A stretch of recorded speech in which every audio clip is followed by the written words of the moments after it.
Hey guys, tonight we travel into the stone veins of El Escorial, Spain's royal monastery palace, where shadows don't just fall, they linger. You're not just visiting a historical landmark. You're here to meet a boy whose story never truly belonged in fairy tale books. His name was Don Carlos, heir to one of the most powerful empires the world had ever known. But his crown, it came poisoned, and slowly, relentlessly, it consumed him from within. You'll walk beside him now, barefoot, just like he preferred. Feel the chill of the flagstones pressing against your soles, each step echoing with centuries of grief. Your candle flickers as you pass wall-hung tapestries, not woven with gold, but with sorrow and silence. You glance to your left. Was that a whisper, or merely a draft? Behind one of these ancient wooden doors, Don Carlos still paces, still mutters, still clutches a knife he never uses, still planning escapes he will never make, unraveling thread by painful thread. And you probably won't leave this dynasty the same. So before you get comfortable, take a moment to like the video and subscribe, but only if you truly enjoy what I do here. And hey, let me know where you're listening from. Drop your city and the time down below. Now dim the lights, maybe turn on a fan for that soft background hum. And let's ease into tonight's journey together. The candlelight shivers. You take your first careful step into the story. The corridors of El Escorial stretch ahead wide but unfriendly. Stone walls close in like cold arms. This is the north wing where the wind gets trapped between centuries of silence. And just ahead, there he is, Don Carlos, 16 years old, eyes too wide, skin too pale. Sweat clings to his brow like dew on marble. His gaze flits across the room like a bird too long in a cage. He doesn't see you, or perhaps he sees everything. He's standing before a polished suit of armor, not admiring it, mocking himself in its reflection. His lips curl upward in a strange half smile. He's holding something behind his back. You already know what it is, a blade, hidden but not forgotten. Tonight is just one of many where he refuses to sleep. Some whisper he hasn't slept in 3 days. Others say he's too afraid to, because when he closes his eyes, the dreams crawl. A guard shifts nervously in the hallway. He's been ordered not to speak unless addressed, and under no circumstances ever to enter the prince's chamber. You follow Carlos as he paces, moving between priceless furniture like a wolf trying to find its den. He mutters to himself, about betrayal, about his father, about secrets buried beneath the floorboards. The dagger flashes once in the candlelight, then disappears, back into the folds of his sleeve. You wonder, how can someone so young be already so ruined, so tragic, and yet still dangerous? You wouldn't know it from this room of shadows, but once he was a child of legend. A nursery filled with golden rattles, a cradle carved into the shape of a crown. He was supposed to be the sunrise after a long cold Habsburg night. Instead, he became a dying star. A prince who couldn't even rule himself, let alone an empire. And now the court doesn't speak of him. Not in the open, but behind closed doors, the whispers crawl too. Did you hear? Did you see the bruises on the footman's neck? They say he tried to drown a nun in the chapel basin. You pass portraits with scratched out faces, eyes missing, paint scraped like history erased. This is only the beginning. One painting still remains untouched. Philip II, Carlos's father, stern eyes, beard like wrought iron, lips drawn so tightly they may never have smiled. You'll meet him soon, and when you do, you'll understand how far a king will go to protect the crown, even if it means sacrificing his own blood. But for now, rest here, in the flickering shadows. The boy is calm. For the moment, he hums off key, but softly. His fingers tap on the windowsill. Tap, tap, tap, like a countdown to something only he can see. You look out the window. Madrid sleeps under a blanket of clouds, storm clouds, the kind that don't just bring rain, they wash away sins. They cleanse palaces, and sometimes, they bury the truth. This is where it begins. A boy too broken to break the right way. A court that fed him poison, but served it in silver goblets. And a father whose love came not in the form of a hug or a blessing, but a key. One that locked, not opened. Carlos presses his forehead to the cold glass. His breath leaves small clouds, ghosts that vanish in an instant. He starts whispering to himself again, this time in Latin. You don't need to understand the words. The tone says enough. He's not praying, he's cursing. Then he stops, head tilting as if hearing something only he can.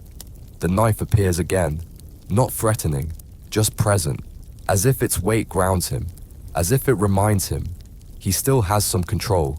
But does he really use step back? The candle dims. Something shifts behind the walls. You think of all the voices that have echoed through this place, of all the ghosts that never left. Don Carlos might be the most tragic, but he's not alone. Not here, not in El Escorial. You glance back once more at the portrait of his father. Those cold iron eyes. They don't blink, they don't soften, they don't forgive. And so the story presses on. You will stay with Carlos through the nights to come, through the unraveling of his mind, through the decisions that made history shudder, and through the silence that followed, because this isn't just a tale of madness, or a broken prince. It's a tale of what power does not just to kings, but to the children of kings, to those born in palaces but raised among whispers, poisoned by legacy, haunted by expectation. So don't leave yet, there's more ahead. The storm is only just beginning, and somewhere beyond these heavy stone walls a secret waits, breathing softly, just like the candle in your hand, flickering, fading, but still burning. You don't get to choose where you're born, and Don Carlos, he was born into a bloodline already buckling under the weight of its own legacy. You step back in time now, just a little. It's the year 1545, and the air inside the royal birthing chambers is thick with incense, thick with tension, and thick with something else, something no one dares to say aloud, but everyone senses. The Habsburg line has always been proud of its purity, which in their case meant one very specific thing, a family tree whose branches curled in on themselves, cousins marrying cousins, uncles marrying nieces, all in the name of preserving blood, preserving legacy. But at what cost? Your candle dims as you peer through time. The room flickers golden and uneasy. A midwife glances at the newborn, hesitates, and in that hesitation, history shifts. Don Carlos enters the world, squirming yes, alive yes, but something about his shape stills the chamber. One leg shorter, one shoulder higher, the skull, too large, too misshapen. He doesn't cry right away, and when he finally does, it doesn't sound quite right. The cry is raspy, almost hollow. To the court outside, it's a miracle, a long-awaited male heir, the son of Philip, a prince to carry the flame of empire. But to the midwife standing over him, it's something else. She bites her tongue, dips her hands in holy water, and silently prays that the child will not live long enough to suffer. Spoiler alert, he does. The baby is swaddled in silk. A nurse places a golden crucifix beside him. Heavy and cold, it gleams against his pale chest. The King Philip doesn't attend the birth, but he sends a message, name him Carlos, after his own father, the great Emperor Charles V, because in this family expectations start early, and they weigh heavy. As you wander down the nursery halls now, you see the tapestries, embroidered with lions and eagles, power animals, symbols of dominion, and above the cradle a banner embroidered in silver thread. It reads, Honor Blood Empire. Baby Carlos sleeps beneath these symbols, unaware that every stitch above his head whispers, you must become this. Historians still argue about the root of his deformities. Some say it was the inevitable result of inbreeding, a punishment written into the chromosomes. Others whisper about a difficult labor, a twisted spine caused by forceps, or a loss of oxygen. And still others suggest divine retribution. Spain was already teetering on the edge, plagued by wars, engulfed in religious fires, gripped by fear. And here was a prince who didn't look quite right, didn't act quite right, didn't even babble like the other babies. In private, the wet nurses gave him a name, El Niño Pálido, the pale child. He avoided touch, twitched violently at sudden noises, and sometimes just stared, not at people, but at corners, as if someone or something was whispering back. One servant claimed she found him in the cradle, eyes wide open, smiling at nothing. Another swore she once saw him whispering to a dead bird, as if waiting for it to speak. You turn another corner in this ghost-filled palace. There it is, the first portrait ever painted of Don Carlos. The artist tried, he really did, tried to soften the boy's features, to disguise what couldn't be erased, but still the long Habsburg jaw, the two close-set eyes, the faint droop at the left corner of his mouth. They told the painter, make him look regal, so the boy was painted gripping a scepter he could barely lift, his tiny hand wrapped around power he didn't understand. You pause here, because this is where the lies begin. Not out of cruelty, but out of tradition. Say he's healthy, say he's strong, say he'll be king. And so they did, even as his tutors reported difficulty with language, even as he grew more prone to tantrums than to words, even as his joints swelled and his steps became a limp. The official record still read, the prince is vigorous, pious, destined for greatness. But the palace walls knew better. One guard remembered the child biting a maid because she denied him candied almonds. Another saw him try to drown a kitten in the courtyard fountain. And one royal physician dared to write before being dismissed, the child possesses great intensity, but not of the holy sort. Today, fringe theorists piece together his symptoms like a mystery. Some suggest hydrocephalus, others advanced scoliosis, or a rare, now extinct blood disorder found only in royal lineages. But back then, they blamed the stars, the mother, the silence. Isabella of Valois. His mother was barely 15 when she gave birth to him. A French princess married for politics, not love. She died not long after Carlos was born. Some say it was fever, others say it was grief. The old women in court whispered she died of melancholy of the womb. And so Carlos grew up motherless, father distant, surrounded by marble incense and a silence so thick, you could slice it with a ceremonial dagger. One was given to him on his 3rd birthday, silver, engraved, not sharp. Still, he managed to slice a priest's robe with it before breakfast. You walk past the nursery now.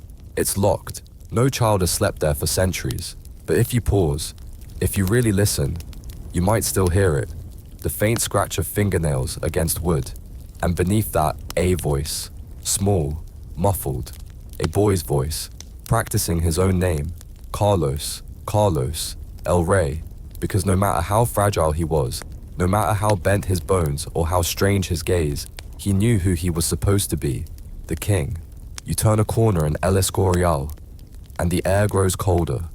The tapestries here, they're not just for decoration, they're insulation.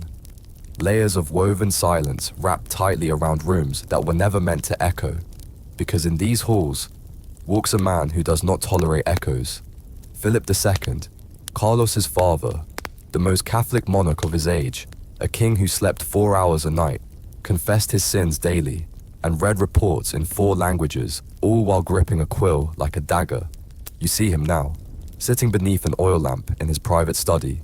He doesn't look up, not even as his son pounds on the heavy oak door again. From behind you, Carlos's voice cuts through the corridor. Let me in, he's shouting. Again, desperate, demanding. But Philip continues writing, his expression unchanged, his eyes locked on parchment, like a statue carved from grief iron and divine right. This is their relationship. In a single image, one begs for attention, the other retreats deeper into duty. Carlos pounds the door once more, but there is no answer, because Philip never wanted to be a father in the human sense. He wanted to be a king who produced a king, preferably one without defects. He never had to say this aloud.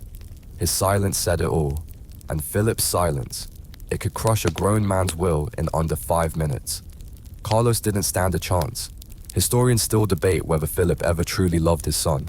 Some letters suggest concern genuine worry for Carlos's declining health. Others hint at moments of restrained tenderness, a note, a gesture, a well-meaning gift. But in public, Philip was distant, formal, inaccessible. There was a moment once Carlos tried to hug his father, in front of a visiting bishop. Philip stepped back, corrected his son's posture, and reminded him to show reverence, not affection. It was not a moment of rejection. It was a lesson. A king's love is discipline. A king's warmth is restraint. You walk now through a side chapel, small, dark, and built for one. In the center sits a kneeler carved from dark walnut. Philip used it daily, every morning before breakfast, every night before retiring.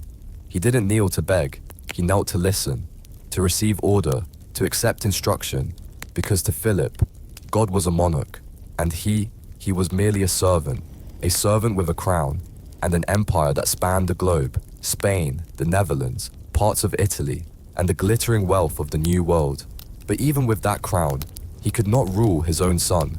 Carlos wasn't just rebellious, he was erratic, unpredictable, impossible to train. One day he would swear loyalty to his father, right hand over his heart, eyes blazing with conviction.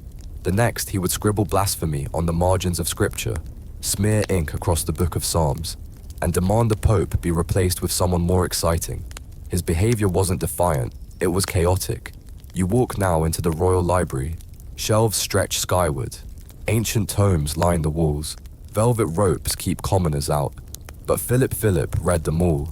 He annotated margins, cross-referenced saints and emperors, catalogued sins and virtues, as if building a spiritual empire on paper. It was here that he designed Carlos's education, strict, theological, unforgiving, and it backfired magnificently. Carlos did not respond well to lessons about hell. He became obsessed with it. He asked questions that made grown men tremble. Do souls feel pain forever? How long can a scream last before it stops sounding human? His tutors begged to be reassigned. One joined a monastery, claiming it was the only way to cleanse his soul. Another fled Madrid entirely, left a single note. It read, "The boy has a demon in his eye and a furnace in his head." Still Philip persisted. He believed in routine, in ritual, in order above all. He scheduled Carlos's day down to the quarter hour. Wake, prayer, silence, lessons, prayer again, reflection, sleep. There was no joy, never joy, because joy was unpredictable. Joy could not be scheduled. But Carlos, whether by nature or by trauma, began rebelling in stranger and stranger ways. He wrote in backward Latin, scratched words beneath the dinner table, refused to eat unless food was tested on a dog first. He whispered that his food was poisoned, his wine cursed, his porridge laced with betrayal. One afternoon, he locked himself in this very library and rearranged every Bible alphabetically, by blasphemy, just to see if anyone noticed. They did, and no one laughed. Philip responded the only way he knew how. He fasted, he prayed, he brought in new physicians, he consulted maps of monasteries, imagining which might take the boy. But in the end, he waited, watched, hoped. That time would smooth the boy's sharp edges. That maturity might polish him into something resembling a king. Spoiler again, it didn't. Philip never understood his son. Carlos never feared his father, and in a house like this, not fearing the king is the first step toward exile. Or worse.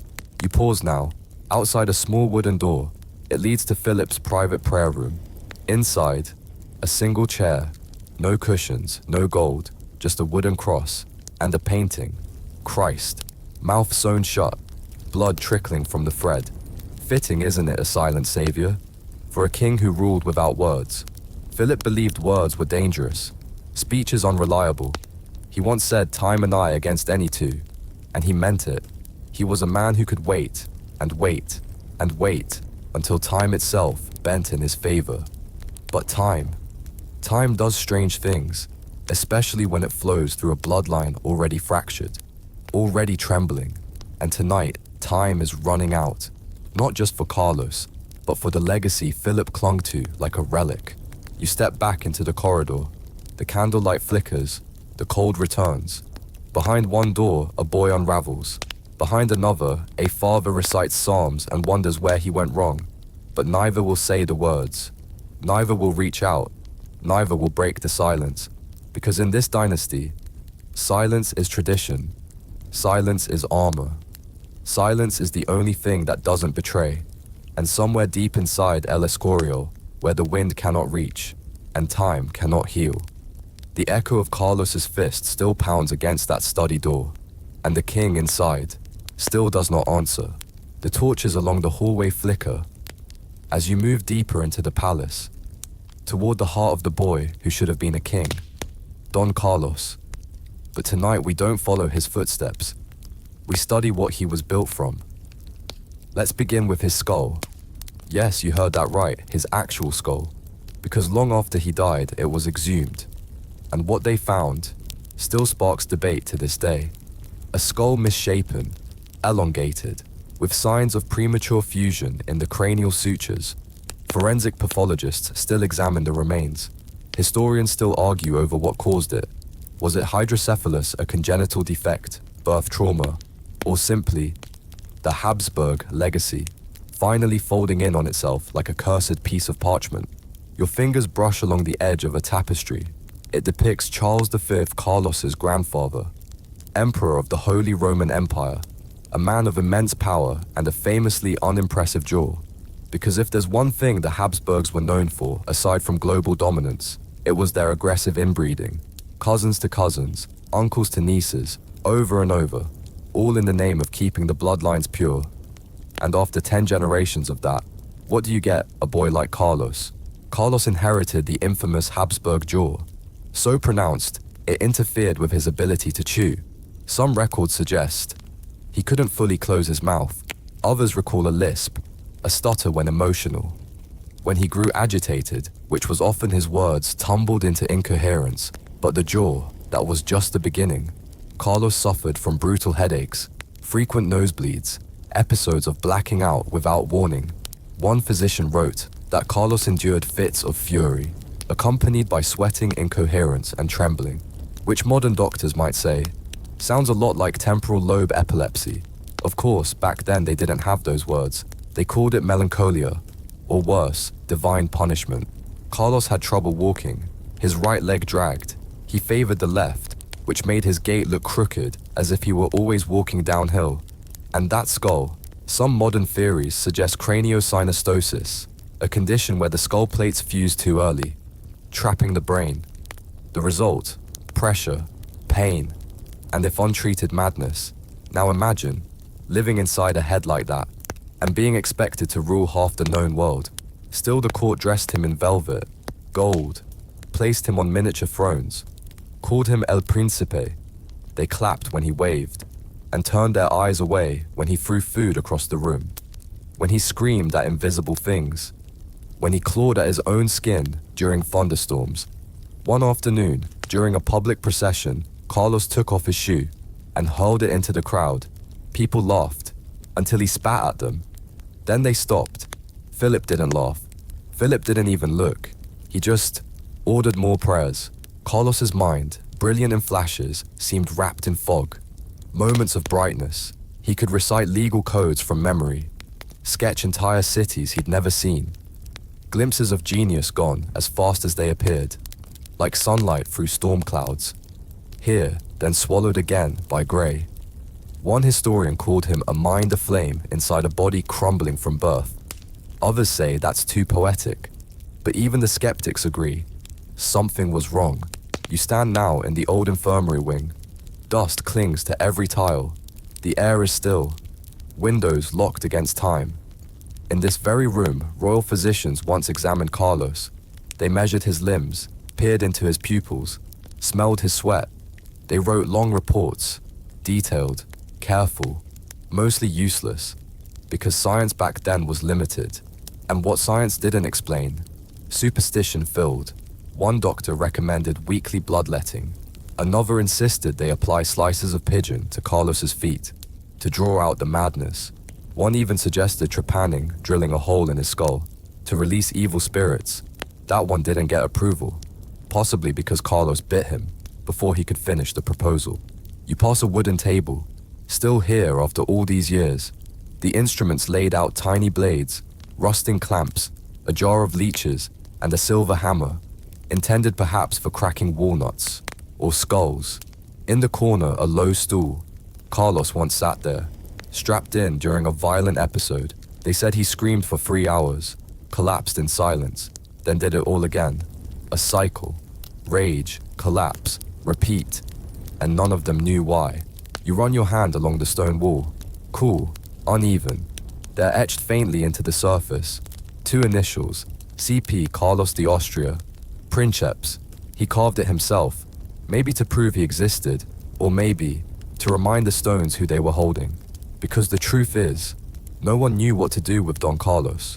Not the doctors, not the priests, not his father. He was born broken in a world that demanded perfection, a prince whose body rebelled against the title it was given. And while the court looked away, while prayers echoed through marble halls, while incense filled the air, Carlos cracked, quietly at first, then violently, then irreversibly. They said he was unpredictable, but what they meant was he frightened them. And what frightened them most was not his outbursts, but what came afterward. The stillness, the long blank stares, the way he'd hum songs no one taught him, the way he'd repeat a question under his breath, over and over, until someone finally screamed.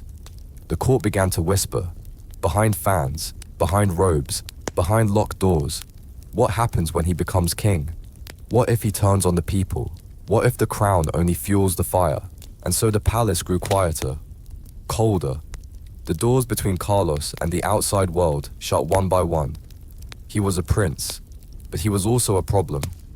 Too sacred to cast out, too broken to trust.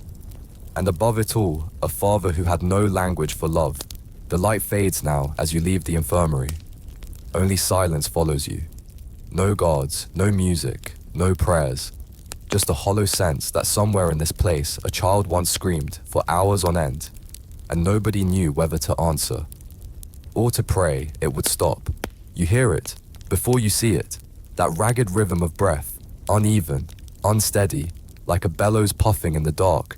Something's wrong, again. The boy is hurt, again. You step slowly into the corridor.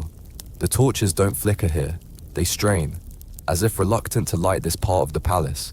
It's quiet, except for the scuffle of shoes and the low murmur of worried voices behind one of the heavy oak doors. They're whispering now, whispers that will never make it into the royal record. Don Carlos has fallen, again, but this time it might be serious. You approach the doorway, lean in, peer through a thin crack. Carlos is lying on a chaise, his face pale, his eyes fluttering. There's blood crusted just behind his ear. He's muttering something. It sounds like Latin, or maybe just nonsense. What happened, you ask? A servant leans in, barely a whisper. He tried to jump the staircase, said he could fly. He couldn't. The court physicians rush in, their robes rustling, expressions tight, not with fear, but with exhaustion. This isn't the first time, and it won't be the last. Let's go back to the first major fall. It was 1562. Carlos was 17, and for once he was in a good mood. Wearing a cape, trailing behind him like some miniature emperor, he decided to race his companions up the staircase to the royal library. But his foot caught the hem. He pitched forward, head first, down a long flight of marble steps. The sound, they say, it echoed. One guard reportedly vomited. Carlos's skull struck the final stair. Hard. He didn't move. 10 full minutes passed. Only the flutter of candlelight. Only the shallow rise of his chest. And then he opened his eyes, but they were glassy, empty. He didn't recognize the king. Didn't remember his own name. Historians still debate, was this the moment? The moment everything changed, or had the madness already begun? And the fall just gave it permission. Carlos had suffered a massive cranial fracture, swelling, severe pressure, blood pooling behind the eyes. Modern neurologists would call it traumatic brain injury.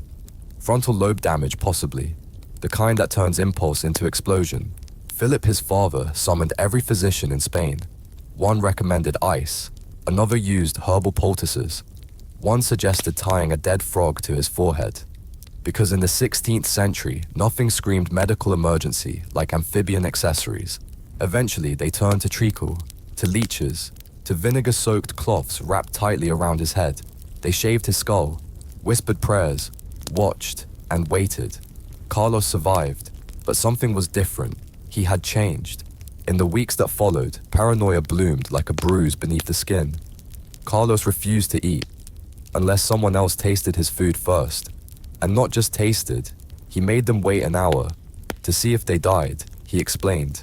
He began collecting knives, not to use, just to hide, under his mattress, inside his boots, behind wall panels, like secrets tucked between the stones.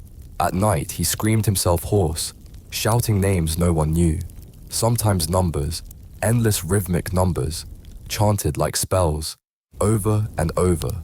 One night he tried to climb the palace clock tower, barefoot. When the guard stopped him, he said simply, "I need to speak to God while he's alone." After the fall, Carlos also grew more violent, less predictable, more feared. He slapped a cardinal at a formal banquet, threw a brass candlestick at his tutor's head, set his curtains on fire to watch the evil escape through the smoke. A servant once recalled Carlos whispering, "I am not sick, I am waking up." You walk now into his old bedroom. It's empty, dusty, still. But if you listen closely, you can almost hear it. The pacing, the endless measured back and forth, as if someone were trying to outrun their own mind. The floorboards still creak in that same pattern. Step, drag, step, turn, repeat. A fringe theory suggests Carlos suffered from early onset schizophrenia, delusions, auditory hallucinations, episodes of mania. But again, no one agrees. Because diagnosis back then wasn't exactly science. It was more like let's bleed him. And hope. Philip tried to hide it, tried to keep the worst behind closed doors. But the palace leaks, always. And by the time Carlos set fire to his own bed, the rumors had already reached the court. He wasn't just erratic, he was dangerous. And yet, he was still the heir. And this is where the real tension begins. Because what do you do when the future of your empire is unraveling before your eyes, and there's no plan B? You pray, you deny, you pretend, and you build bigger walls. Carlos remained cloistered, shut inside the palace, his routines tighter, stricter, more locked doors, more guards posing as servants, more silence, always more silence. One of those servants eventually disappeared. The official records say dismissed, but rumor says he was found in the garden, lips blue, face frozen in shock. He'd had a drink, given to him by the prince, and Carlos had smiled. You pause now, hand on the frame of his bedroom door. You don't step inside, not yet. The air is colder here, tighter, still carrying something unspoken, because this room, this space held a boy who once believed he could fly, who believed he could speak to God, who believed his food was poisoned, his crown was cursed, and his father was trying to erase him one silent day at a time. So what happens? When the madness of a prince becomes a threat to the stability of the empire, you already know the answer. You feel it coming, like a breath held too long, like a truth no one wants to name. But in the next room, behind another door, that truth is being written, in whispers, in worry, and in the quiet before a storm. By now, you've probably noticed, Carlos was never truly alone, even when the chamber doors were shut, even when the key turned from the outside. There were always eyes, some loyal, some terrified, some pretending to serve while scribbling nightly reports by candlelight. Because in the royal court, your closest friends are often spies with excellent handwriting. Carlos had a small group of companions as a child, young noblemen, sons of courtiers, boys not chosen for friendship but for function. They were assigned to him. Officially, they were attendants. Unofficially, they were his minders. Every one of them hand-selected by Philip, chosen to blend in, to laugh on cue, to play chess and spar with wooden swords. But behind the smiles, they were trained to report anything unusual, which with Carlos meant nearly everything. One companion noted that Carlos refused to wear underclothes.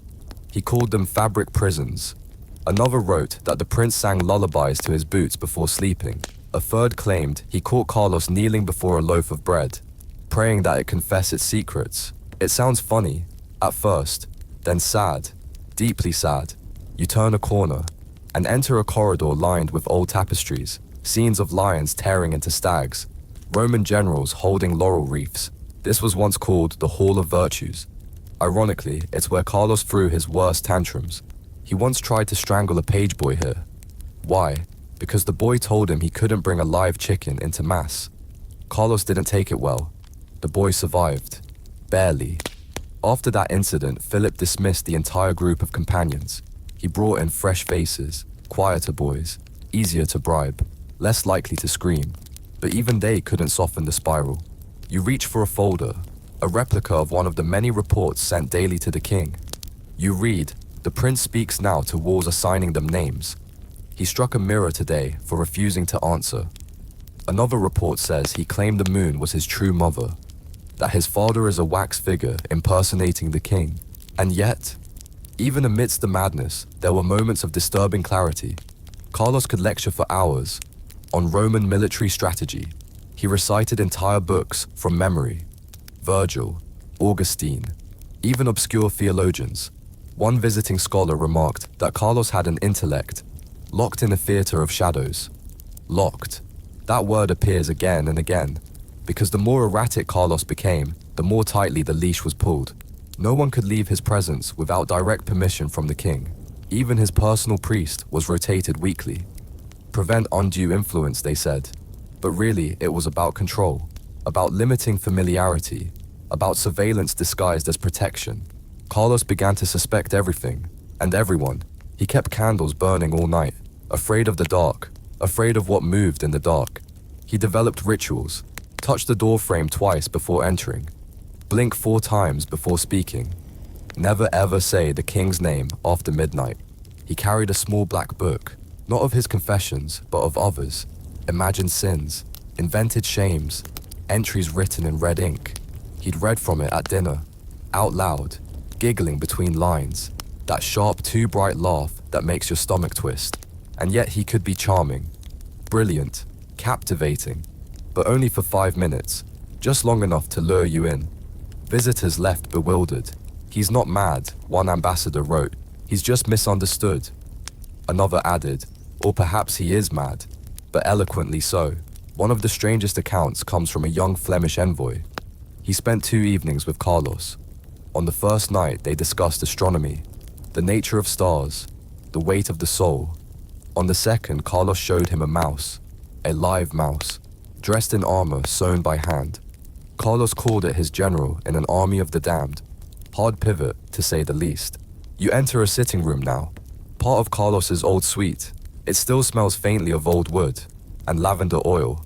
This was the place where he received his trusted companions, a rotating cast of reluctant courtiers, each hoping to gain favor by enduring his moods.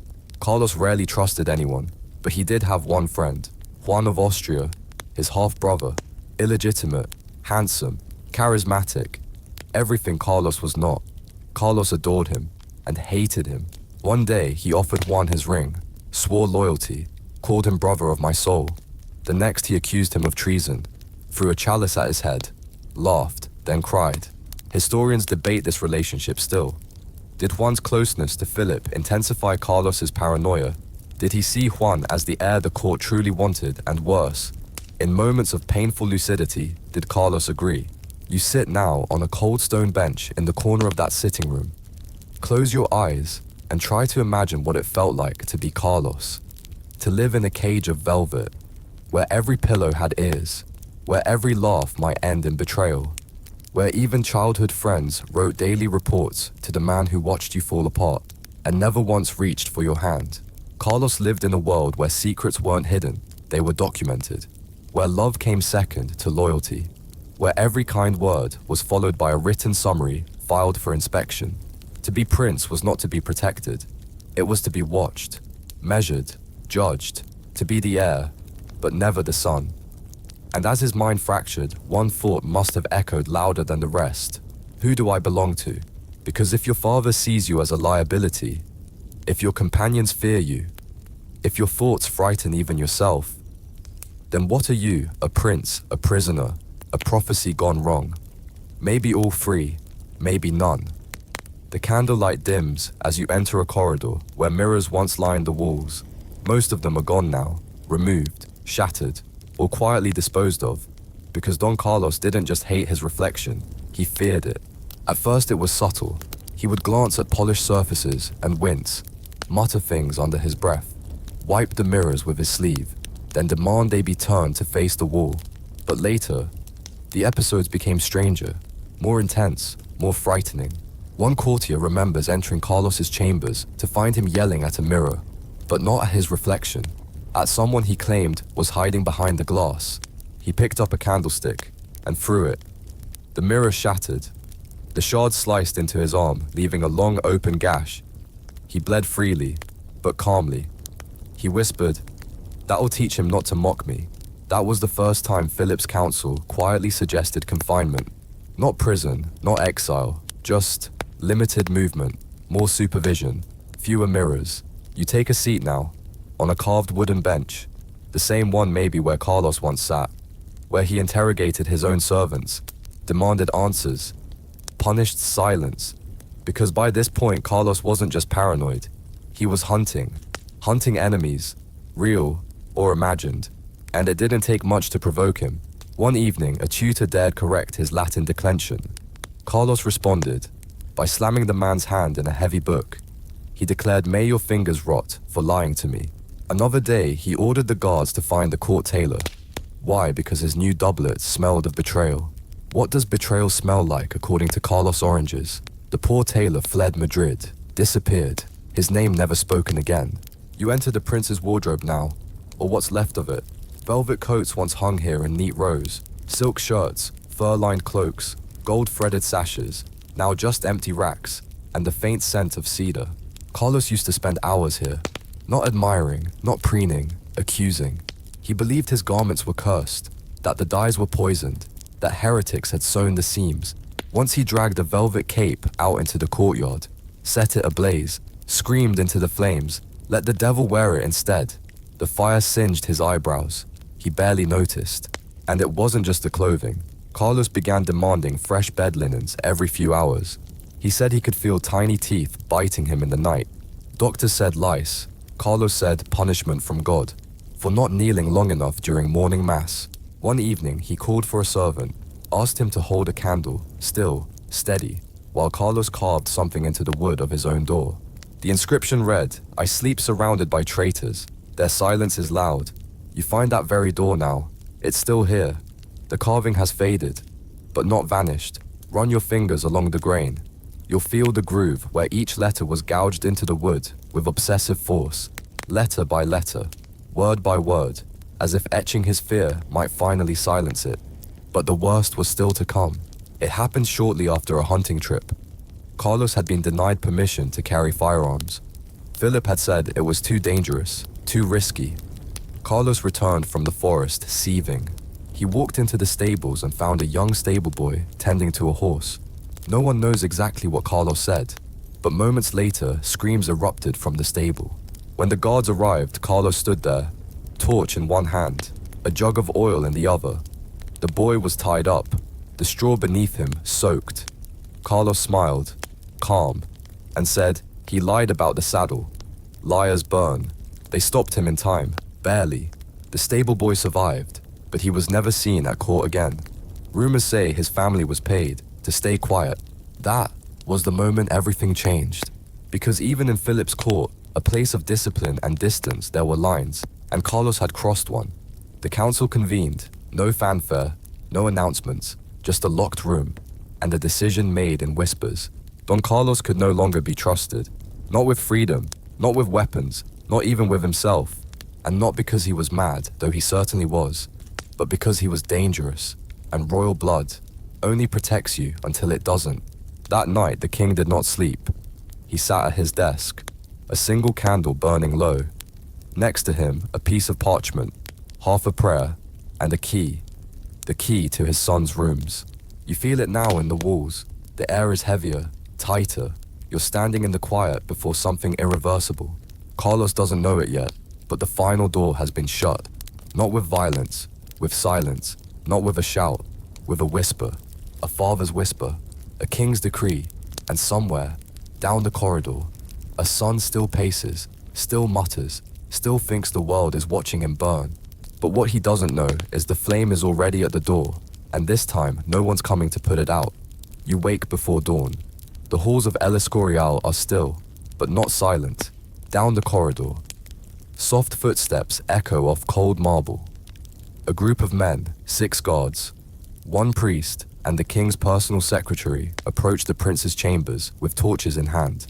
Their faces are grim, not angry, not even afraid, just resigned. This is the moment the palace will pretend never happened, but you're here now, watching it unfold like breath across a frosted window. Don Carlos is about to be arrested by his father, and no Not even the Holy Roman Empire will speak of it openly for years. The key turns, the lock clicks, the guards enter. Carlos is awake, sitting upright. He doesn't scream, doesn't move. He just stares. The lead guard reads the royal order aloud. His voice shakes just slightly. Carlos narrows his eyes, then lets out a sharp, sudden laugh. A joke, he says. Father has always had a fine sense of drama. But when the chains appear, the smile disappears. He lunges, but he's weak. He hasn't eaten properly in days. The guards are careful, deliberate. No bruises, no broken bones.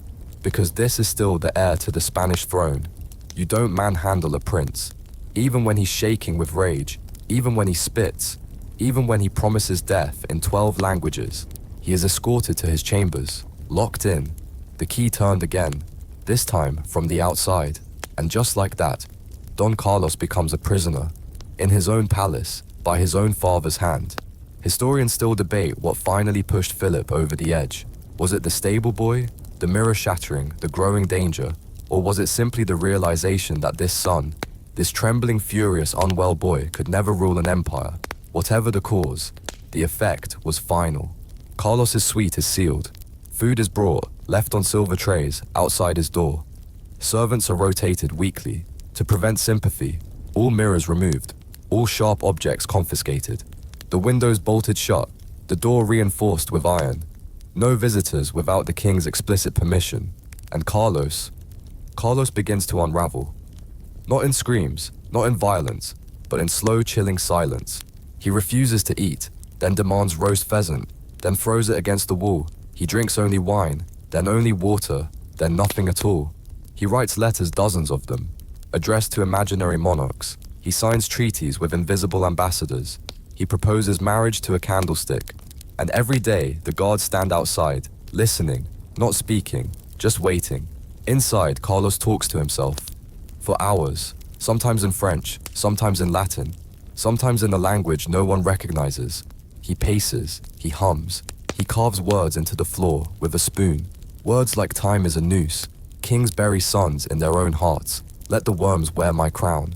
You step into the hallway outside his room. The air is heavy, not with incense, not with rot, but with the crushing weight of history, pressing in from all sides. A prince locked away, a kingdom whispering behind closed doors, a father stone-faced, sleepless, signing documents, while his only son wastes away behind oak and iron. And soon, the rumors begin. That Carlos is already dead, that he escaped, that he clawed out his own eyes. None of it is true. Not yet. But the boy inside, he is changing, fading. One servant dismissed shortly after this period later wrote, there was nothing left but bones and fury, and even the fury was getting tired. Don Carlos was now a ghost, a shadow, a king that never was. But the court carried on. Banquets were held, masses performed, foreign ambassadors entertained with fine wine and finer lies. The official story: the prince is unwell, in retreat, receiving spiritual care. And everyone smiled politely, because to say otherwise was to invite the wrath of a king who had sacrificed his son for the sake of the crown. Philip was rarely seen, weeping. But one letter survives, tucked away in the margins of a worn prayer book, written in his own hand.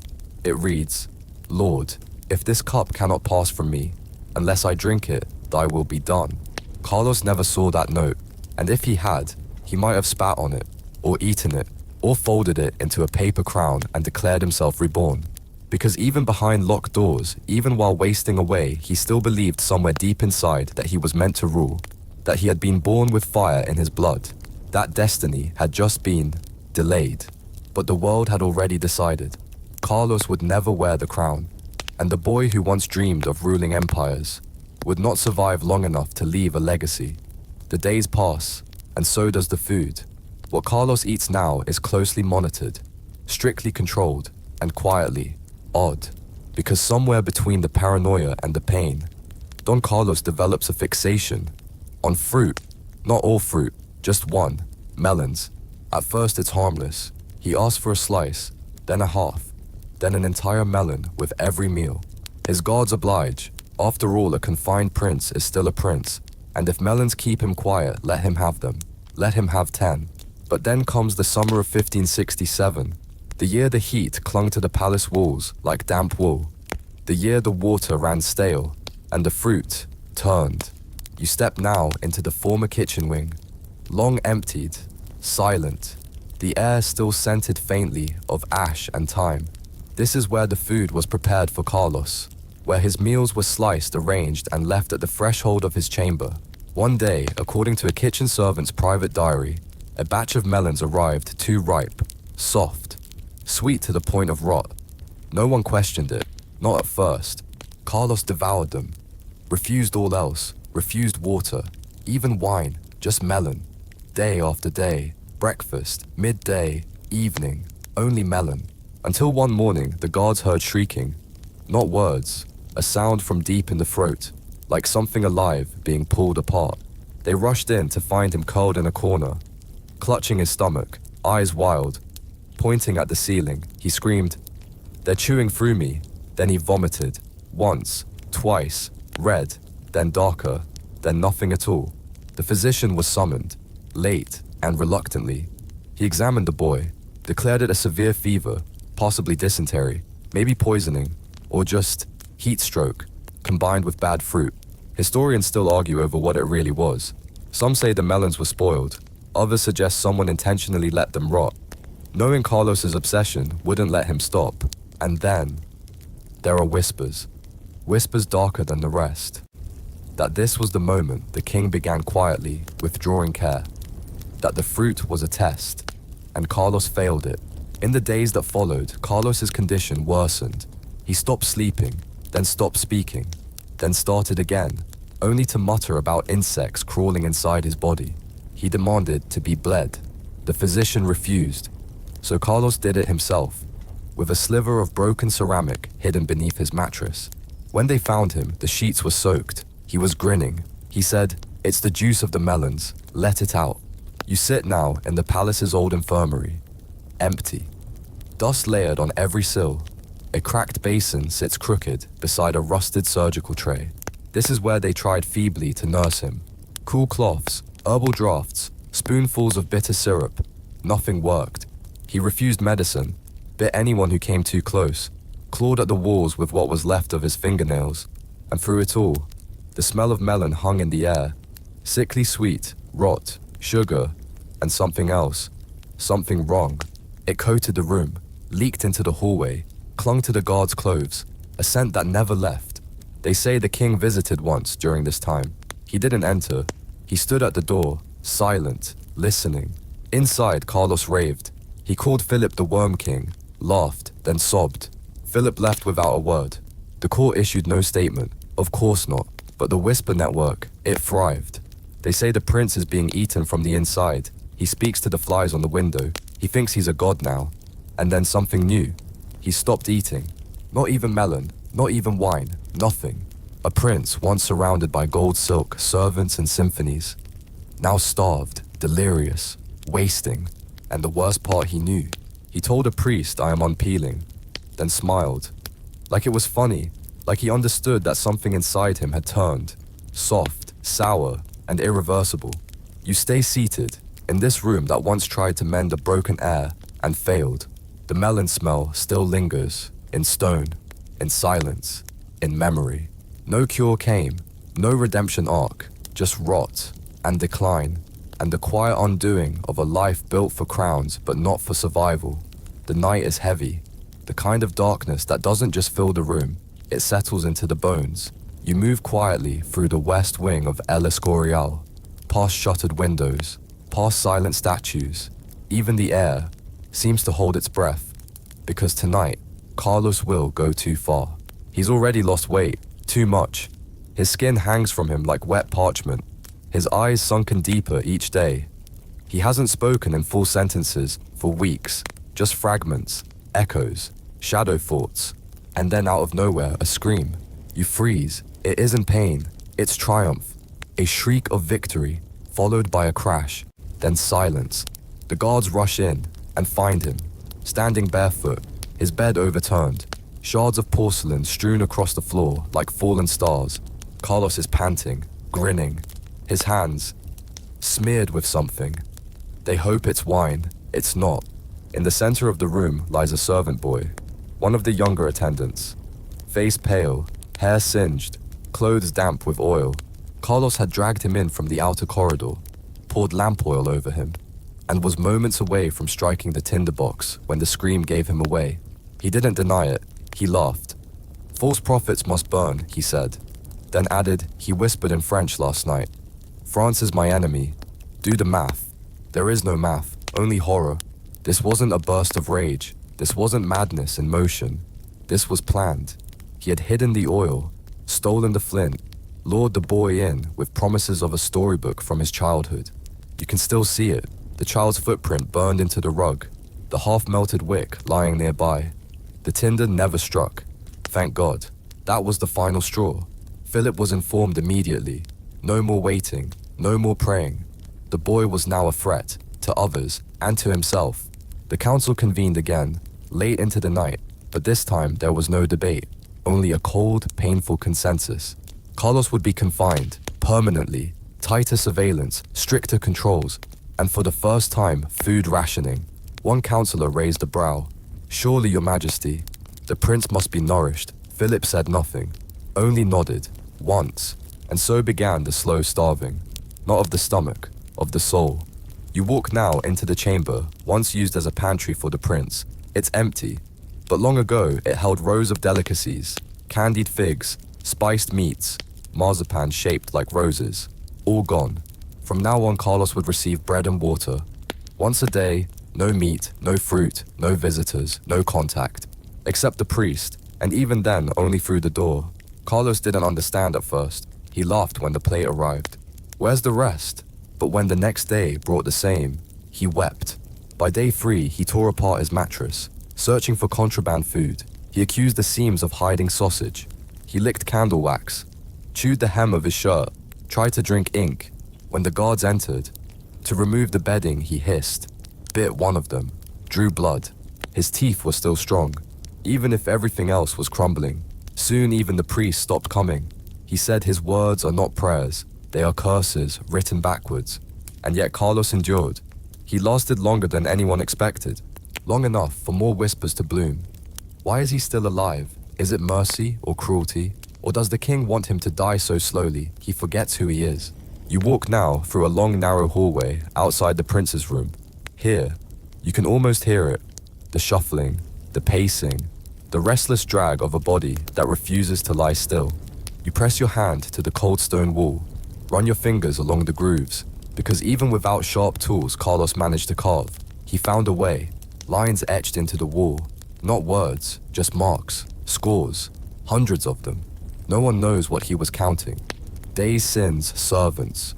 He imagined he'd forgiven, or maybe he wasn't counting anything at all. Maybe he just needed to prove that he was still here, that he could leave a scar on the world, even if no one would see it until after he was gone. The guards changed shifts with unusual quiet. Even their armor clinks softer now, as if the walls themselves have begged for peace.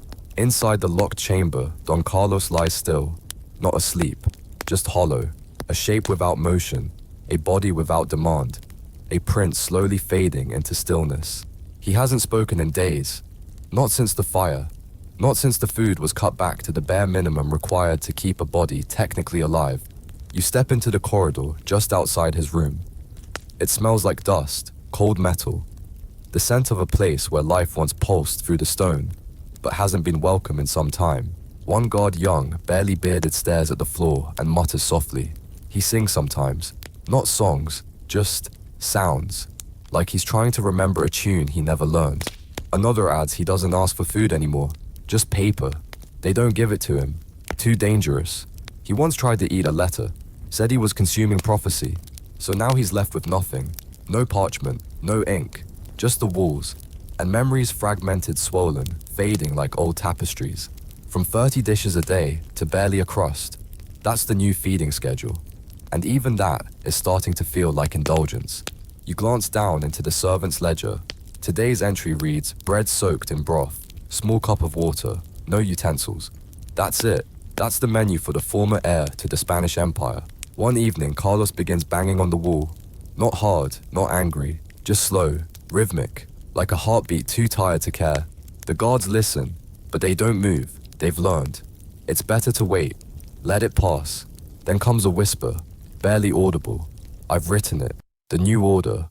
No more fathers, no more crowns. They report the words. Philip does not respond. Some say the king no longer reads the reports. Others whisper he reads every line, then burns the pages in silence. Truth is, no one knows where Philip's heart is anymore, or if he still has one. You pace the hallway slowly, like a shadow unsure of its own shape. Inside, Carlos tears at his bedding, not to escape, just to feel something between his fingers. Feathers, thread, control. He sleeps in fragments, 2 minutes here, 10 there, then a gasp, a jolt, a mumbled plea. Tell the moon to sing me back. One servant left his meal outside the door. 30 minutes later, he returned. The food was untouched. Instead, Carlos had arranged the crust and meat into the shape of a crown, then stomped on it. The act was silent, but the message was thunder. By now, even the court has stopped asking questions. Visitors are told the prince is in devout contemplation, which is just a polite way of saying he's melting behind the curtain, and no one knows what shape he'll be when it ends. Occasionally, you hear him laugh. Not joyfully, but with the kind of surprise that says, I remembered something beautiful, but it never happened. He still speaks in pieces. The bees are watching. My bones are folding the wrong way. Did the sun blink, or did I? One guard wrote in his daily log, he's shrinking. Not metaphorically, physically. Carlos, once awkward and tall, now appears shrunken, bent, less a man, more a memory-wearing skin. A physician allowed to inspect him through the door noted in his report, his skin is pallid, hair falling, pulse shallow but present. Then added, I do not believe he will last a month. But Carlos surprises them again. He endures. Some nights he sings, a lullaby his mother used to hum. The tune comes and goes like a ghost through the keyhole. Other nights he prays, or curses, or pretends he's commanding a fleet. Fetch the admiral. We sail at dusk. Build me a palace of glass and bees. Off with the moon's head. No one responds. But the walls listen, and the guards they've grown used to the sound of his world collapsing inward. The feeding schedule becomes less about nourishment and more about habit, a formality, a box to tick, a ritual for a man who's already gone. And every morning they wait, quietly wondering, will this be the day they hear nothing? No rustling, no laughter, no madness, just silence. Will the prince finally let go? Or is he still clinging to some twisted sliver of hope? Hope for rescue, hope for revenge, hope that someone somewhere is still calling him majesty in their dreams. But no one is, not anymore. Carlos is vanishing, not in fire, not in glory, just in slow agonizing inches. The door doesn't open anymore, not even for the priest. Not because Don Carlos is dead, but because whatever remains inside doesn't answer. It's been 3 weeks since he last touched food, 5 since he spoke a full sentence, 8 since anyone heard him laugh, or cry, or even scream. He doesn't sleep now, not really. He fades, in and out like a candle near its end. Flicker, glow, smoke. You're standing just outside that door, a solid plank of oak reinforced with iron bands, the same door that once protected a prince. Now it guards silence, so thick it feels sacred, or cursed. Inside, Carlos lies on a bare cot. No sheets, no pillow, just a straw mattress, damp with vinegar rank with old sweat. He hasn't bathed in over a month, his hair matted into thick ropes, his nails black around the edges, his skin no longer living but not yet dead, a grayish hue, stretched tight over angles that have vanished. When the guards check through the small slit in the door, they squint, watching, waiting to see if his chest moves. Some swear it doesn't, others say they've seen him blink, still breathing, but barely. And the body is changing. The sharp lines of his face soften, but not with health. His cheeks puff, his limbs swell, his arms and legs shift between bloat and bone. A grotesque rhythm, swelling, shrinking, fighting itself. Doctors are brought for a brief inspection. They don't enter, they just peer in, and what they see unsettles them. The kidneys are failing, one says. The body's turning against itself. They beg Philip for permission, to help, to give him fluids, to drain the swelling, to ease the pain with morphine. Philip says no. No interventions, no distractions. Let God decide. One of the guards whispers to you, I don't think he's in there anymore. But he is, somehow. Because late one night, the hallway is quiet, and still there's a sound. Soft, like paper tearing. A guard leans in, and hears Carlos muttering. The worms are already here. They're polite. Then a giggle. A flicker of joy from a mind long shattered, and then silence. You move toward the royal chapel, just down the corridor. Philip's sanctuary, his favorite place, still pristine, still alive with ritual and stillness. This is where the king prays, alone, sometimes for hours. He never speaks of Carlos, never asks, never explains. But the chapel log tells a quiet story. He lit a candle there, every night, for 53 nights in a row. Same candle stand, same psalm, bookmarked. Have mercy upon me, O God, according to thy loving kindness. Historians still argue about Philip's reasons. Some say he was protecting the crown, others that he was ashamed, and some that he believed Carlos was possessed, that this was penance. Whatever the truth, he kept the boy locked away and watched from a careful distance as nature or fate or both did their slow, merciless work. You return to the hallway. Outside Carlos's door, the air smells worse now. The guards try rosemary, burn it in small braziers. It doesn't help. Inside a sound, just once. The bed creaks. Carlos moves, barely. He reaches toward the wall with a hand that's mostly bone. His fingers drag and draw. A shape. First a circle, then a crown, then a line through the crown. He whispers no more kings. It is the last thing anyone ever hears from him. The next few days pass differently. The meals don't arrive, not because of policy, not because of order, but because no one remembers to send them. No noise, no movement, no breath beneath the door. The guards hold theirs each time they pass, afraid they might hear something, or nothing. And then it happens. One morning a smell, not sickness, not sweat, but something sweeter, heavier, cloying. Decay. A guard knocks, no answer, knocks again, still silence. The key turns, for the final time.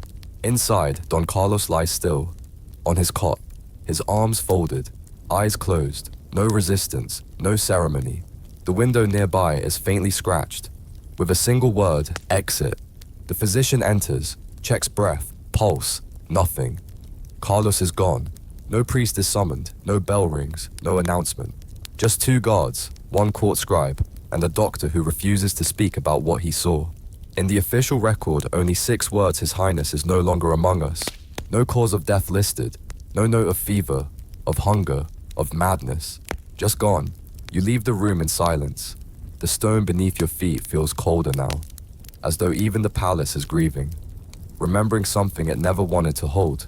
The boy is gone, but the question lingers. Was he killed or simply allowed to vanish? Historians argue. Still, but the walls know, and so do you. After death, the body doesn't rest right away. Not here. Not in El Escorial. It takes 3 full days for anyone to move Carlos's remains. Not because they forgot, but because they were afraid. Afraid of what he'd become. Afraid of what it meant. Afraid of what they'd done. You walk now through the narrow service corridor that leads to the lower crypt. It's quiet here. The kind of quiet that doesn't feel like peace. It feels like warning.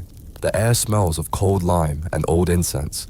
Dry stone, dust, and something faint but sharp a scent that clings to the hem of your robes, like guilt. Carlos's body lies on a table, draped in faded velvet, but no cloth can cover what's left. He is bloated, discolored, his skin stretched tight in some places, sagging loose in others. His eyes have sunken into dark caves, his mouth permanently open, revealing the famous Habsburg jaw, once a symbol of royal lineage. Now just a slack, grotesque curve that belongs to no one. Not prince, not heir, not even man. The physicians gather, not to mourn, to observe. They move quietly, solemn, clinical. One notes the swelling of the belly, the disintegration of tissue at the base of the spine, the purple marbling that blooms across the feet. Another scribbles in the margin of a worn leather notebook. I believe he starved. Slowly, painfully, without resistance. A younger doctor shakes his head, eyes wide, voice low. But the eyes, they look peaceful, as if the war had finally ended, as if the torment had curled inward and gone still. At dusk they remove the body. No procession, no music, Just two men in brown cloaks, and a cart, with wheels that squeak too loudly on the stone floor. No embalming. Too late for that, too late for everything. Carlos is wrapped in linen, once, twice, tightly, then sealed in a plain coffin. Black wood. No engraving, no embellishment, no name. Just a box, just a body, just silence. You follow, through the cloisters, down into the crypt of the kings, or rather the crypt of almost kings, because Carlos never wore a crown, and yet here he lies, among those who did. There's a chamber, small, low, tucked behind the main tombs, no name carved into its walls, no torchlight, just a sense of heavy air, thick with endings. That's where they place him, and that's where he'll stay. No monument, no statue, no candles left burning, just darkness, and the faintest echo of a boy who once thought he ruled the stars. Back in the palace, life moves on quickly. Guards are reassigned, doors are scrubbed, the mattress burned, the record sealed. There's no announcement, no proclamation, just whispers, quiet, controlled. In Vienna, an ambassador writes, "The prince has perished from an illness, a private sorrow, not for public inspection." In Seville, a bishop preaches, "Sometimes the Lord calls home those not meant to walk among men. But the people, they aren't fooled. Not then, not now. In taverns and alleyways and kitchens and stables, the whispers swell. They starved him. He died with his eyes open. His ghost still walks the halls. And in some ways they're right. You walk into the old dining hall, where he once sat, where he once demanded melons and silence and blood. The table still bears scorch marks from candles left too long, and one chair his is always slightly pushed back. No one ever fills it again. Not officially, not out loud. The servants still leave bread on the altar once a month. No one tells them to, but no one stops them either. Just ritual, or memory, or maybe guilt. Philip retreats deeper into his faith, commissions more chapels, sponsors more inquisitions, builds taller walls of silence around himself. One advisor murmurs almost to no one, "His Majesty has buried more than a son. He has buried a part of himself." But the burial does not erase the rumors, because something strange happens. The story changes. People begin to speak of Carlos not as mad, but as martyred, especially in the Netherlands, where unrest has begun to boil. There, pamphlets appear, smuggled, whispered, spoken over tankards and sermons. Don Carlos slain by his tyrant father. The art follows, etchings, woodcuts, crude drawings of a prince in chains, in tears, in grace. He becomes a tragic hero, a symbol of what happens when power fears innocence, a would-be liberator, a saint. Never mind the real man, the truth has rotted, just like the body it once belonged to. You stand now in front of a painting, hidden in a noblewoman's private study, secretly commissioned, never displayed. It shows Carlos younger, softer, his hands raised toward heaven. A faint halo painted in thin gold leaf rests above his brow. A saint, a warning, a ghost. Historians still argue, still fight over what he was. Some say he was a monster, too broken to be trusted, too dangerous to be free. Others say he was a victim, born damaged, denied help, destroyed by those who feared what he might reveal. And perhaps both are true. You turn now, slowly, leaving the crypt behind. The stones underfoot feel softer somehow, like sorrow that's finally cooled. The silence follows, but it's different now. Not sharp, not suffocating, just hushed, like someone finally fell asleep. But deep beneath the palace, where no light reaches and no song dares echo, Carlos still lies. No crown, no name, no pageantry, just the weight of what he could have been, and what he was never allowed to become. The storm doesn't come right away, but it's already in the air. You can taste it metallic, low, like thunder rehearsing beneath the clouds. Carlos is dead, but his shadow is not. You move through the royal archives now, long shelves of thick parchment bound in leather and dust, each one a whisper from the past, each one afraid. Somewhere in here, Carlos's name is barely written anymore, and where it is, it's scratched out, erased, as if that could make him vanish more completely. Philip orders it, a purge, not of people he's too refined for that, but of memory. And memory, as history knows, can be more permanent than marble if left unchecked. Letters, journals, sketches, they disappear, quietly, deliberately, page by page. One by one, attendants are instructed to burn anything that references the prince's illness. No autopsy reports, No physician's notes, no copies of his handwriting, not even fragments. Only a few scraps remain, barely enough to raise questions, never enough to answer them. You thumb through a bundle of scrolls. One is tucked behind a false wall, hidden. On it, a short note penned in slanted ink by one of Carlos's final tutors. It reads he was brilliant, but brittle, and the cracks began before the world touched him. It's unsigned. You step into a smaller chamber now, more private, more dangerous. This is where the king's most personal papers were once kept. Few dared enter, even fewer left with anything. And here, one letter survives, folded deep inside a hollowed-out book of psalms, thin parchment, royal ink, trembling words. It's written in Philip's own hand.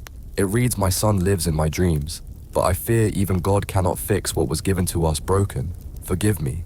That letter was never sent, never meant to be seen, but someone centuries later found it, and that was enough. Because you can burn a life, you can silence a name, but you can't unwrite guilt, especially when it clings to the seat of a throne. Outside the palace, the world begins to shift. The Dutch revolt erupts, Protestants rise, princes fall, and Don Carlos, he becomes a banner. In Amsterdam, they sing songs about him. They call him St. Carlos the Martyr. Say he died a prisoner of conscience, poisoned by his father, a victim of royal tyranny. None of that is technically true, but truth by now is just one version of the story, a weaker one. You walk through a cathedral in the Low Countries. The wind hums through the glass, and there in the west wall a stained glass window. It glows with colors too bright for such a quiet boy. It shows a pale-faced youth, radiant, serene. Chains fall from his wrists as he steps into light. Below the image, the caption reads, "Carlos who chose death over despotism." The irony is heavy. Carlos never chose anything, not his blood, not his bones, not even the room he died in. But history loves its heroes, and its martyrs, and especially its tragic sons, the ones with just enough mystery to haunt kings forever. Back in Spain, Philip grows quieter, colder. He finishes El Escorial, a monument of stone and silence. He fills it with chapels, tombs, monks, paintings of the damned, but not a word about his son. Still, the rumors do not stop. They twist, spread, bloom like rot, in corners no torch can reach. The king killed his heir. The heir tried to kill the king. The devil took them both. All of it is whispered, none of it said aloud, until the playwrights get involved. In 1787, Friedrich Schiller writes a play, Don Carlos. It paints Carlos as a romantic idealist, a rebel against tyranny, a freedom fighter. Then Verdi sets it to music, and the opera spreads, from Vienna to Paris to London. Audiences weep for the prince who never truly was, a boy who dies, not mad, not starving, not broken but noble, defiant, pure. History, real history winces, but it cannot compete, not with music, not with theater, and certainly not with secrets that were buried before they were ever confessed. You sit now in the old Royal Theatre, empty. Dust on the velvet curtains, the stage boards cracked. A single beam of light spills down through a broken rafter. You imagine him, Carlos, not as he was, but as the world now remembers him. Standing tall, eyes calm, voice steady, like a man who meant something, like a soul worth mourning. But that is a fiction, a beautiful lie draped over a very ugly truth. Because no matter what the operas say, the real Carlos died locked in a room, starving, raving, unloved, and mostly forgotten. At least, until the myths gave him back his crown, even if it was made of paper, and soaked in tears that were never his to begin with. The air is still, too still, like something just ended, or never began properly at all. You're standing at the edge of a history that tried to erase itself, and failed. Don Carlos is gone, but the aftermath isn't. It lives in walls, in policy, in silence. Above ground, Philip continues to rule. For another decade, Spain remains powerful on the surface, but the cracks begin to show. The empire stretches like blown glass, still intact, but one tremor away from splintering into dust. And beneath that uneasy silence, the ghost of Carlos lingers. Not just in stories, but in decisions, in fear, in rule books. Philip grows more severe, more devout, more reclusive. He leans harder into the machinery of the Inquisition. He builds more monasteries, fills canvas after canvas with paintings of martyrs burned, crucified, bleeding, but never, not once does he commission a portrait of his son. He never speaks Carlos's name again, not in public, not even on his deathbed. His surviving children are raised differently now, under tighter restrictions, with closer eyes, no room for misstep, for eccentricity, for anything that might look like madness. He tells his confessor, "The Lord has given me many burdens. I have accepted them all." The confessor doesn't ask which burden he means. He already knows. But behind the altars in quiet places where incense clings and footsteps echo, the name still whispers, Don Carlos. It shows up on forgotten parchment scraps, scrawled hastily by servants who couldn't forget. It rides the breath of rebels who needed a martyr, who needed someone to name when courage faltered. It rustles through the cloisters, where no laughter is heard anymore, only quiet prayers, and questions no one dares to answer. You walk again, down the familiar hall, past his final chamber. The door is sealed now, locked for years, but the floor remembers. There beneath the dust and time, the marks are still etched, scratched into stone by a spoon, or a fingernail, or sheer defiance. Lines, notches, symbols, tiny perfect patterns. A record of time, of silence, of a boy who once believed the world would bow to him, and instead was broken by it. But even as the world closed in, Carlos refused to vanish. Not completely. Every few years a new theory emerges. A letter, a diary page, a buried sketch, always marked with a trace, always stamped with uncertainty. One line reads, "See still hears voices." Some claim he was poisoned. Others argue he was the rightful heir to a freer Spain, a liberal soul born centuries too soon. But those who truly knew him, they never spoke much, and if they did, their voices were lost to time. You pause at the palace gates. The sun is setting. The walls glow red for a moment, like the building itself remembers. You turn, look up, and just for a second you think you see him. A flicker, a movement, a shape behind the window. A boy with dark eyes, humming something no one else remembers, and smiling. Not the smile of peace, but the smile of someone who knows they're still being talked about, still stirring doubt, still causing unease, still being rewritten into whatever story the world needs next. Because that's what Carlos became. Not a king, not a villain, not even a victim. He became a canvas, a caution, a whisper that asks, what if madness wasn't the sickness, but the symptom?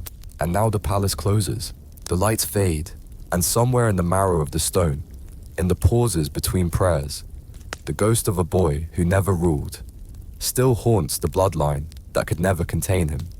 Dawn breaks over El Escorial, but the palace doesn't warm. Not really. It's the kind of place where the sun arrives late and leaves early, casting long shadows even at midday. You're standing in one now, near the eastern cloister, where the monks once walked in quiet contemplation, and where Philip the King would sometimes stroll in silence, hands clasped, eyes low, pretending not to hear the whispers behind him. It's been years since Don Carlos died, but the heir hasn't forgotten. The guards don't speak of him. The cooks won't say his name. The pages who once served him, long gone, sent away, reassigned, or vanished altogether. But the walls still talk. You move now through a side corridor, its stones chipped, its arches quiet, and you enter a storage room, unused, except by dust and memory. Behind a stack of rotting hymnals, you find something strange. A wooden box, nailed shut, small, barely large enough to hold a few scrolls. You pry it open, slowly. Inside bits of linen, a single shoe, a silver ring, no insignia, and a scrap of parchment, half burned. It reads, "I see them again." The birds in the walls, they whisper in Latin and wait for my answer. It's unsigned, but the handwriting jagged, urgent, oddly elegant is unmistakable. Don Carlos wrote this, probably during his final weeks, maybe his final days. It was never meant to be read, never meant to be found, but it survived, like so many fragments of his strange shuttered life, half hidden, half erased, always just enough to raise a question, never enough to give an answer. You walk now into the library, once the jewel of El Escorial, thousands of volumes, meticulously ordered, zealously guarded. Carlos loved this place. In his lucid moments, he would read aloud to the heir. Once he claimed Cicero had spoken back. A few pages remain dog-eared where he turned them. You touch one gently. It crumbles between your fingers, and in that dust you feel something. Not grief, not fear, pity, yes, but also understanding. Because Carlos wasn't just mad, he was watched, surveilled from the moment he could walk, controlled, corrected, condemned by blood, then crushed by expectation. He was a prince, yes, but not a person, not really. More like a reflection of everything the Spanish Empire feared most. Weakness, chaos, unpredictability. So they locked him away, tried to starve the unpredictability right out of him. You return now to the main chamber, the central hall of El Escorial. Visitors move through it, tourists mostly. They marvel at the architecture, the gold, the chapel. No one asks about the locked room upstairs, the one with no plaque, no markings, no name. They're told it's just a storage closet. But sometimes late in the afternoon, a visitor will pause at that door. They feel a cold breeze. Though no windows are open, they hear a faint sound, a humming, just a few notes, nothing recognizable. And then they move on. Because some things in history are not meant to be explored, only brushed against, like a cobweb in passing. Carlos left no legacy, no throne, no child, no laws. But he left questions. What makes a man mad? What breaks first, the body, or the belief that it matters? And how long does it take for silence to become its own kind of scream? You walk back to the courtyard. The sky stretches above you. Wide. Too wide for someone who spent his life in 12 square meters of carved stone. Birds wheel overhead. And for just a moment you hear something. A voice. Maybe. Just one word. Enough. But the wind takes it. And the sun climbs higher. And the world keeps turning. Carlos doesn't. He remains where he's always been. Trapped between truth and myth. History and silence. Royal and forgotten. The boy who would never be king, but became something far stranger instead. A whisper in the library dust. A burned scrap behind hymnals. A locked door with no key. Not a ruler, not a rebel, not a saint, but a story that refuses to end. And in that refusal, perhaps he found the only crown he ever truly wore. The crown of the remembered. However twisted, however tragic, however faint, there's a phrase carved into one of the beams in the servants' hallway. Faint, almost erased by time and polish. We fed the body, but the soul was starving. No one knows who wrote it, but everyone knows who it was about. Don Carlos, the prince they couldn't save, or wouldn't. You're back in the inner cloister now. The sunlight filters in through narrow windows, stained glass painting pale colors across cold stone. This was supposed to be the quiet heart of the palace, but it isn't quiet. Not really. There's always a low hum here. Not of voices, but of something deeper, like breath caught in the walls. You sit on a bench where Carlos once sat as a child. The court painters tried to depict him here once. Reading, poised, composed beyond his years. The painting was never finished. He tore the canvas himself. Why? Because the artist wouldn't paint the shadows behind him. He said they were important. He said the shadows knew things. You trace the edge of the broken stone beneath your foot. One of the tiles bears a crack that looks like a lightning bolt. Carlos once tried to pry it up, believing something was buried underneath. It took 5 men to drag him away. He screamed, "Let me see it. Let me see what's been hidden from me." To this day, no one knows what he meant. Or maybe we do. Maybe the hidden thing wasn't under the floor. Maybe it was himself. A child never allowed to be a child. A prince never prepared to be a person. A soul born into too small a body with too heavy a title. The court has tried to forget. Philip certainly did.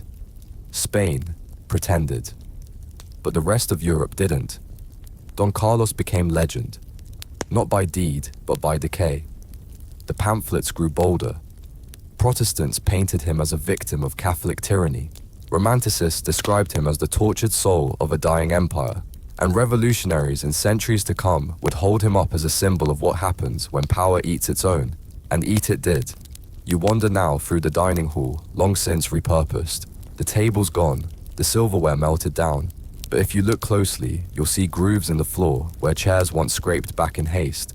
Whenever Carlos stood too quickly, or shouted too loud, or pulled a knife from under his sleeve just to feel the cold against his palm. They say he once made everyone at the table switch seats because the ghosts were out of order. You don't laugh, because by now you know he meant it. And he wasn't wrong. Carlos saw the ghosts before anyone else, not just in mirrors, but in policy, in expectation, in bloodlines so tangled they turned to knots. By the end, he was the last honest reflection in a house full of polished lies. He went mad, yes, but not without help. You walk the final hallway, narrow, cold, windowless, the last stretch before the outer courtyard. This is where the procession would have walked. If there had been one, if there had been mourners, if there had been a nation ready to reckon with what it had done. Instead, there was just the cart, the squeaky wheels, the box that didn't quite close right, and a legacy that started rotting long before the body did. But you are here now, and you've listened, and that matters, because Carlos wasn't just a cautionary tale. He was a boy, a son, a symptom, a scream, one Spain refused to hear, and Europe refused to forget. You pass through the archway, into the open air, and behind you something flickers. A whisper maybe, or a breath, or the softest echo of a crown that was never worn, but still left a bruise. You've made it to the final courtyard. The sky is open now, wide and endless above El Escorial. But even here, the weight of the past doesn't lift. It just settles differently. You stand beneath the old watchtower, its stone worn smooth by centuries of wind and rain and regret. It's said this is where Carlos would sometimes climb back when he was still allowed to touch the sky before it too turned on him. Of course, no one officially confirms he ever stood here, but the grooves on the windowsill match the size of a boy's palms, small hands gripping hard, trying to climb above the whispers, above the prophecy, above himself. You sit on the ledge for a moment, let your legs dangle. You look out over the countryside. The ridges and hills stretch like folds in velvet, peaceful, too peaceful, because inside those hills, history is still shifting, still trying to make sense of a boy who defied explanation. In Madrid, they built a monument to the Habsburg dynasty, tall, triumphant, etched with the names of kings, but not his. Carlos doesn't appear, not in marble, not in bronze, not in any official record meant for the proud or the powerful. And yet people still ask. Visitors lean in close to docents and whisper, "Where's the mad prince buried? Is it true he died locked in a room? Did his father really?" They never finish the sentence. And the docents never answer. Not directly. They smile. They redirect. They say that story isn't part of the guided tour, but it's part of the place. As much as the arches, as much as the prayers, as much as the silence that greets you at every turn. Because some ghosts don't haunt, they hover, waiting to be acknowledged, not to frighten, just to be remembered. As more than a headline, more than a footnote, Carlos, in the end, was both less and more than what the world claimed. Not a visionary, not a hero, not a monster, just a young man, born wrong, raised wrong, and broken before he ever had the chance to choose anything at all. And yet he remains, in paintings that were never finished, in songs that romanticize his collapse, in operas where he stands tall and shouts for justice, the boy who in truth could barely whisper. You close your eyes, feel the breeze, let your breath match the rhythm of the air. In the distance, church bells ring, not for him, but they could be, because even now his story rings loud in the quiet, clear in the dust, unfolding. Every time someone pauses to wonder who he really was, you stand, brush your hands off on your coat, and take one final look at the palace. And maybe, just maybe, Carlos is watching too.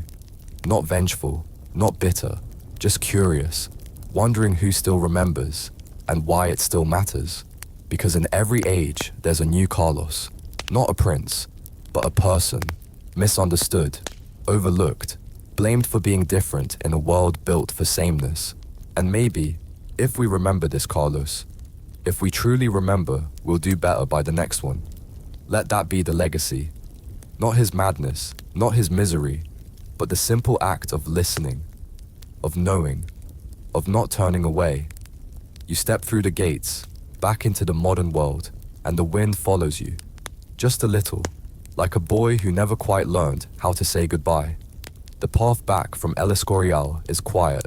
The road winds gently through the hills. Once these hills echoed with the sound of royal processions, golden carriages, horse hooves on stone incense trailing in the wind like a whispered prayer. But now it's just you, and the ghosts you carry, because Carlos isn't done with you yet. Not quite. Even after centuries, he still shows up in the strangest places.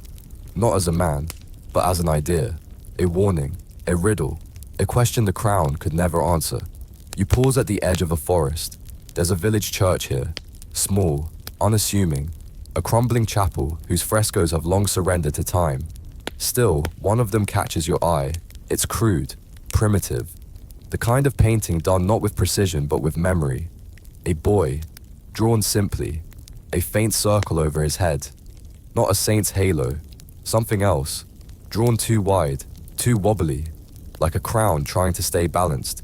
Beneath it, someone wrote in worn paint. He knew too much, and they left him in the dark. You ask the priest about it. He shrugs. It's always been there, he says. No one remembers who painted it, but someone did. Someone remembered. Because Carlos's story was never kept alive by textbooks. It doesn't sit on royal timelines. It lives in the margins, in folk songs sung off-key, in hidden ballads passed between hands, too afraid to write them down, in bedtime stories that begin with, "Once there was a prince who lived in a room no one could leave." You continue your walk, and it hits you. Carlos didn't vanish. He scattered, like dust on old stone, like an echo in places where no one's spoken his name for years. He's not a ghost. He's a presence, a laugh in the hallway, a name scratched into wood, a cold spot beside a door that should be warm, and he reminds the powerful forgetting is impossible. Erasing what happened. Behind velvet curtains doesn't work forever.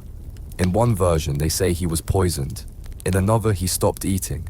In a strange French tale, they whisper that he escaped, that he ran to the Alps, that he became a hermit, that he sang to birds and lived without a name. Is any of it true? Almost certainly not. But stories like these, they don't need truth. They just need pain and silence and the kind of ending that feels like a question. No one knows how to ask. You arrive in Madrid, at a museum, grand, echoing. The guide leads your group through the Royal Portrait Gallery. He points to a face you know well now, Philip II, painted stiff and controlled, a man of war and faith. He speaks of reforms, of battles, of building El Escorial as a monument to order. Then someone at the back asks softly, "What about his son?" The guide pauses, just for a beat. Then he smiles and says, "There are many theories," and moves on. But that pause, that smile, that's Carlos too. You wander away from the group, into a back room, a space filled with less famous things, paintings not selected for royal walls. And there he is, in oil and shadow, an unsigned canvas, a boy, pale, with eyes far too old for his age, a crown on his head, but not quite straight, lips slightly parted, as if they're just about to speak, but never do. You stand in front of it for a long time, long enough that a docent comes by and asks, "Would you like to move on?" You shake your head. No, you wouldn't, because some stories don't move. They don't want to. They settle, they stay, and they ask to be seen. Don Carlos isn't waiting for pity, or justice, or even forgiveness. He's waiting to be known, to be understood as more than a mad prince, more than a locked door, more than the ending his father ordered. He's waiting to be remembered, not for how he died, but for why the world made it feel inevitable. And so you remember, even if no one else does, even if history misquotes him, even if they erase him from the walls and pretend he never stared too hard at the sun, you remember. And for a boy who never got to rule, that too is a kind of crown, one you place gently in the silence where his name used to be. You step outside again. Madrid bustles beyond the stone steps, the sound of trams, of street vendors, of a city that moved on. But something lingers, you feel it, a chill, a presence, a flicker. Carlos, still not gone, not really, because some figures, the ones history doesn't know how to handle, don't fade, they scatter, into art, into rumor, into that strange space between myth and memory. And in that space, he waits, for anyone to listen long enough to hear what wasn't said, to ask the question everyone avoids. What if it wasn't madness? What if it was the only sane response to an unbearable cage? What if his screams were the truth? No one else dared say aloud. You walk away from the museum, back onto the winding street. The stones are warm from sun. You reach the edge of a quiet plaza, sit on a bench, let the breeze move through your coat, and for a moment you swear you hear it. A voice, faint, distant, just a single word. See, then silence, but not empty silence. A silence filled with presence, with story, with warning. You rise, and though the world spins fast around you, you carry him with you. Not the myth, not the ghost, not the tragedy, but the boy, with the tilted crown, and the voice that was almost heard. And maybe that's enough, for now. So here we are. The story doesn't end with fire, or fury, or dramatic final words shouted from a balcony. No, it ends with something quieter, softer, like a breath sinking into dusk. Don Carlos, heir to the mightiest empire on earth, didn't fall in battle, didn't vanish in noble exile. He faded, inside walls so thick the sun had to ask permission to enter, in a room that barely counted as a room. No throne, no audience, no crown you'd recognize as one, just stone and silence. You're walking now through one last corridor, narrow, low-ceilinged, the kind built for servants to pass unseen. But here, this is where memory clings the longest, where footsteps echo too loud, where air holds its breath. There's a chair in the corner, old, splintered, not a throne, not even close, but they say Carlos used to sit there when he slipped past his tutors, when no one could tell him no.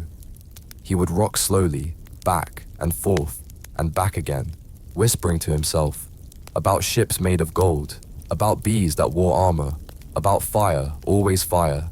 No one stopped him, no one dared, and maybe, just maybe, that was the only time he tasted power, because Don Carlos never ruled a kingdom, but he ruled something far stranger. He ruled fear, he ruled myth, he ruled that shadowy space between what's said and what's left unsaid. And in the end, that space swallowed him whole. You think now of the boy at 10, so small, so anxious, already being watched like a specimen, writing notes to imaginary kings, feeding invisible birds with invisible crumbs, trying to build a world where he wasn't broken. What chance did he ever have? Was it the bloodline? Was it the silence that wrapped his life like gauze? Or maybe it was his father, a man who looked at him and saw not a son, but a flaw, a crack in the dynasty's armor. Historians still argue, they always will. Some say Carlos was born wrong. That madness ran in his blood, like ink in a quill. Others say he was shattered, piece by piece, by loneliness, by pressure, by palaces colder than tombs, a casualty of empire, not a defect within it. And others say the entire idea of royalty is what killed him.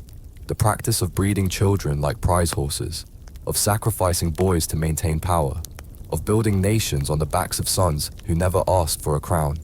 And maybe they're all right, because in the end, it wasn't poison, it wasn't treason or rage, it wasn't even the infamous fruit, it was pressure, it was expectation, thick as marble, it was a family tree that curled in on itself like a snake, it was a crown made of glass, set gently, then violently, on a skull that was never strong enough to hold it. You step outside, into the final courtyard, and for the first time in a while, the breeze is warm. It touches your skin like breath, like something trying to say I'm still here.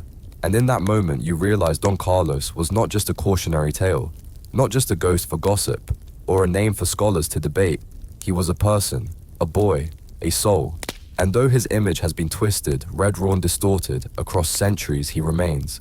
Not in statues, not in textbooks, not in any royal decree, but in something much quieter. He remains in the silence between heartbeats, when someone finally asks, what happens to a child born into power with no room left to be human? Don Carlos is what happens. Not a villain, not a martyr, but something far more terrifying. A mirror, held up to the throne, and then quietly shattered. You close your eyes, let the palace fade, let the stone grow distant.